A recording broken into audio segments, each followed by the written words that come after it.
in the midst of a sprawling war zone, where chaos and danger reigned supreme. Private Alex Thompson, a young and unassuming soldier from a small town, found himself deployed to a war-torn region named Eldoria. The conflict had raged on for years, tearing apart the landscape and the lives of its inhabitants. Alex's unit was tasked with providing humanitarian aid to the civilians caught in the crossfire. One day, while on a routine patrol through a village, Alex stumbled upon an abandoned and dilapidated building. As he cautiously entered, he heard faint cries coming from within. His instincts kicked in, and he began to search for the source of the sound. In a dark corner of the building, he discovered an injured child, a little girl named Amina trapped under debris. Alex's heart went out to the girl.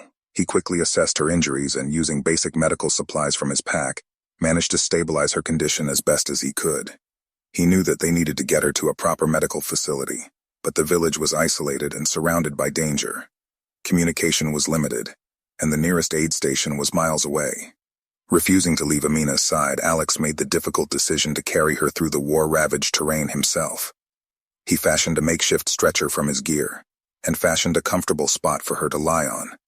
With determination in his eyes and a fierce sense of duty, he embarked on an arduous journey, navigating through hostile territories, evading enemy patrols, and facing the constant threat of danger. As they traveled, Alex encountered several other civilians in need, families without shelter, wounded elders, and frightened children. He couldn't ignore their pleas for help, and despite the odds, he managed to provide aid and guidance to those he came across. His acts of kindness and compassion earned him the respect and admiration of the local population, turning him into a symbol of hope amidst the despair. News of Alex's courageous mission spread both among the civilians and within his unit.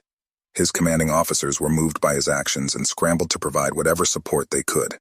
Eventually, a rescue operation was launched, and Alex and the civilians he'd helped were safely evacuated to a nearby safe zone. Though the war continued to rage on,